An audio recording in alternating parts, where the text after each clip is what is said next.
On a single acre, this specific crop can substitute for 2 tons of feed and fix more nitrogen than a 50 lely bag of fertilizer. Once it is established, requiring no irrigation and no reseeding between harvests, it is known as pigeon pea or Cajanus cajon. If you are farming in any location that is hot or stressed by drought, this plant needs to be on your radar. In field trials conducted by ICRISAT and the Kenyan Agricultural Research Institute, pigeon pea averaged 4.8 tons of biomass per acre under high heat, while lucerne collapsed to below 2 tons. Its taproot descends over 5 feet, breaking through compaction and extracting nutrients from subsoil layers that most grasses never reach. Here is the payoff that most people overlook. It is a shrub-type legume. Once established, it produces for up to 3 seasons without needing to be reseeded, acting as a built-in feed bank for heat and drought. So why isn't every hot climate farmer already growing it? It is because most forage systems were designed for temperate zones, and pigeon pea completely rewrites those assumptions. Lucerne peaks at 80 degrees. Beyond that point, respiration overtakes photosynthesis and nitrogen fixation crashes. Pigeon pea does the exact opposite. At 95 to 105 degrees Fahrenheit, its photosynthetic rate actually increases, and nodulation remains active even under moisture stress.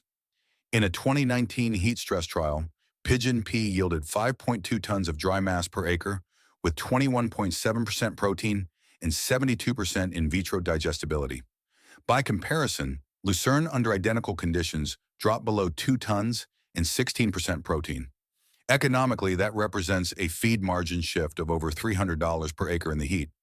Farmers utilizing pigeon pea as a rotational forage in India, Kenya, and northern Australia report that feed costs are down 30 to 40% thanks to reduced grain and fertilizer purchases. In dryland trials, animals grazing on pigeon pea paddocks gained weight 18% faster than those on grass legume mixes, maintaining equal or better body condition. It is also resilient once the base stems become woody. Pigeon pea resprouts from root crowns after cutting or grazing. In the southern U.S., it behaves as a short-lived perennial. In the subtropics, it can persist for 3 to 4 years. It is not a replacement for temperate systems, but a new foundation for regenerative ones in warm zones. Next, we will break down how those deep roots and microbial partnerships actually rebuild fertility faster than any cover crop you have ever planted. On paper, pigeon pea looks like an underdog, but in the field, it punches in lucerne's weight class. Fresh leaves test between 18 and 24% crude protein. Pods and mature seeds test between 13 and 16%, with total digestible nutrients around 60 to 65% of dry mass. This is virtually identical to mid-cut lucerne hay. However, ruminants respond differently. Goats will devour it first, stripping the regrowth before the stems turn woody. Sheep follow, and then cattle once the lignin levels climb. When managed on a 45 to 60-day grazing cycle, palatability remains high, and regrowth snaps back quickly. Tannins run between 2 and 5%. But here's the trick most people miss. Once you sun-dry or ensile the plant for even 24 hours, those tannins polymerize and lose their activity, lifting protein digestibility by 10 to 12%. Harvest timing is everything.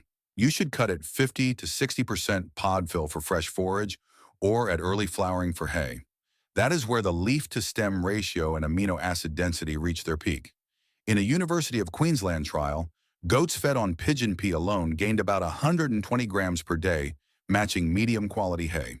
In parallel comparisons, pigeon pea hit about 21% crude protein and about 5.5 tons of dry matter per acre on half the inputs and zero irrigation. You are not trading quality for resilience. You are getting both. Feed that holds its value under stress. This is where pigeon pea stops being just a forage and becomes a system. It thrives where other legumes fail, such as on acidic, sandy, or depleted soils where nodulation bacteria still struggle. Its 4 to 8 month cycle makes it flexible. It acts as an annual in cooler zones and a biennial or short-lived perennial in the subtropics. For agroforestry and silvopasture, it is ideal. It tolerates 40% shade, growing between orchard rows or beneath open canopies, and the deep root channels improve water infiltration for the overstory. It is dual use. Leafy forage for ruminants now, plus a grain option for poultry or sale later. After harvest, the stems lignify into carbon-rich mulch that suppresses weeds and rebuilds soil structure faster than soft legume residues. In the dry tropics, it is intercropped with sorghum, millet, or cassava to stabilize yields. Sorghum shades the young pigeon pea early on, and then the pigeon pea repays the favor by fixing nitrogen for the next cereal cycle. Over 5 years of ECRISAT data, sorghum pigeon pea rotations increased total grain yield by 28% and raised the top 6 inches of soil organic carbon by 0.3%. That is a rare double gain in both yield and soil metrics. This is not just a rotation gap filler. It is a regenerative hinge crop. It offers feed, fertility, and resilience in one package. For regenerative systems, pigeon pea is not just a soil crop. It is an economic shock absorber. In semi-arid zones with under 25 inches of rainfall, average dry matter yields hit 2 to 4 tons per acre. In humid or well-managed systems above 35 inches, yields climb to 5 to 7 tons per acre, which is on par with fertilized lucerne but at a fraction of the cost. Each acre produces 400 to 1,200 llbs of seed depending on the variety and climate. Those seeds test at 22 to 24% protein, making them usable as on-farm poultry feed or sold as a grain legume, a built-in diversification stream most forages cannot offer. When you calculate the feed replacement value, protein per acre multiplied by digestibility, pigeon pea equals $300 to $450 of feed value per acre, rivaling high-quality lucerne or purchased grain protein. Unlike those inputs, it requires no nitrogen fertilizer, no irrigation after establishment, and almost zero pest management once the canopy closes. Coppicing, cutting plants back after harvest to regrow from the base, reduces replanting costs by 60 to 80% over 3 years, giving you perennial returns from a one-time seed investment. In Andhra Pradesh, mixed dairies feeding pigeon pea leaves at 20% of dry matter intake cut their purchased concentrate feed by 35% without any drop in milk yield. That's saving average $120 per cow per season. These are small margins that add up fast across a herd. The math is simple but transformative. Feed, fertility, and structure, all returning compounding value without external input costs. This plant was built for heat. Pigeon pea thrives in zones 8 to 13 with optimal growth between 75 and 95 degrees Fahrenheit and tolerance up to 110 degrees before photosynthesis begins to slow. Frost kills the top of the stems, but in zones 8 to 9, the woody base resprouts, giving you multi-year feed without replanting. In drier regions, it maintains full leaf cover with as little as 20 inches of annual rainfall. In the humid tropics, it stays productive up to 70 inches, thanks to a root system that regulates both drought and waterlogging. That deep taproot and lignified stem structure are not just survival traits, they are efficiency mechanisms. By reducing evapotranspiration by 25 to 30% compared to shallow-rooted legumes, pigeon pea maintains cooler leaf temperatures and steadier biomass accumulation during drought.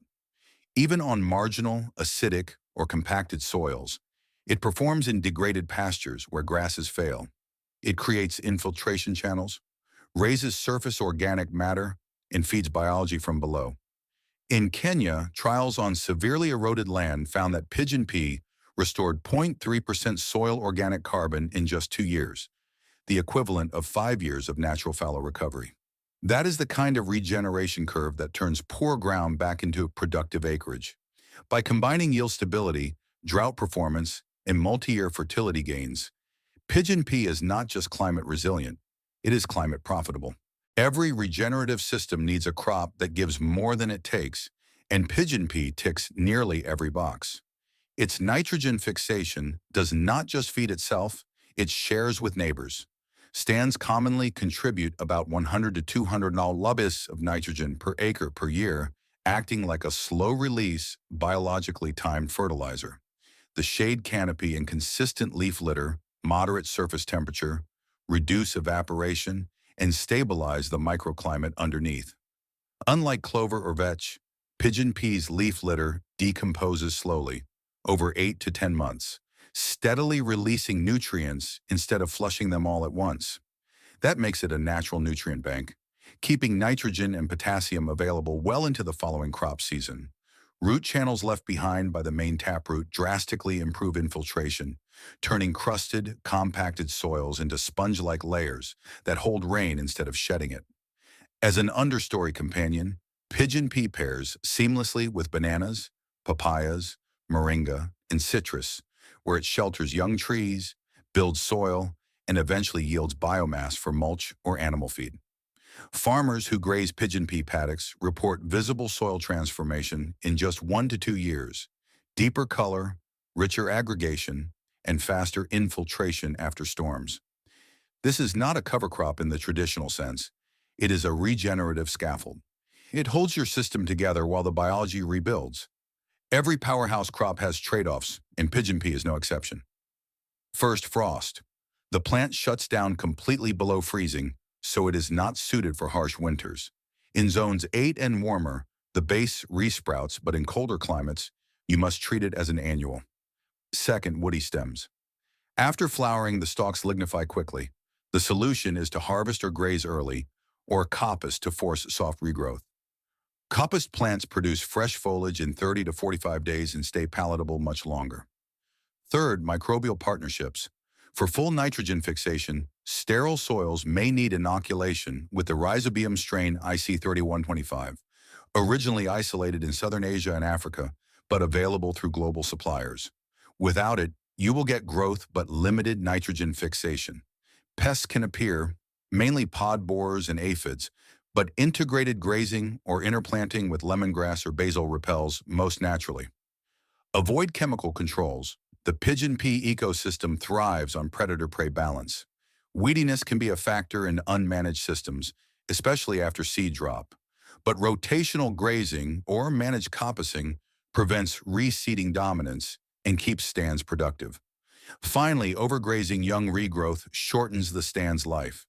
Wait until stems reach pencil thickness before putting livestock back on. That is the difference between a 3-year stand and a 1-year burnout. Managed right, pigeon pea becomes a living feed bank. Managed wrong, it turns into woody scrub. Same plant, 2 outcomes.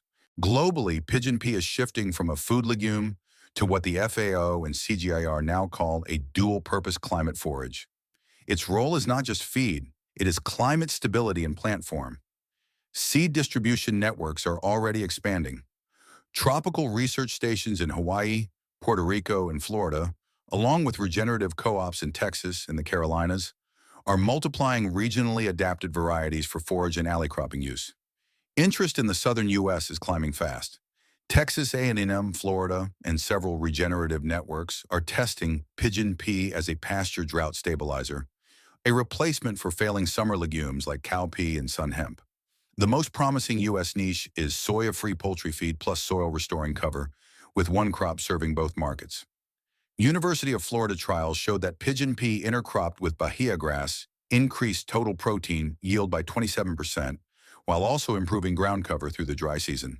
That kind of synergy, higher protein, lower input, is what defines next-generation forage systems. This is where the future of regenerative livestock starts. Plants that feed both the herd and the land, even under heat, drought, and economic pressure. If lucerne struggles on your land, pigeon pea might be the legume that feeds your animals and your soil. Would you test pigeon pea on your farm, or are you already growing it? Drop your results in the comments. Let's build a map of what's working in every zone. If this breakdown changed how you view the potential of resilient legumes, please subscribe and like the video. We are uncovering the agricultural secrets that have been overlooked for too long. Let's cultivate a more productive future together. Our next deep dive into the world's hidden treasures will be opening soon.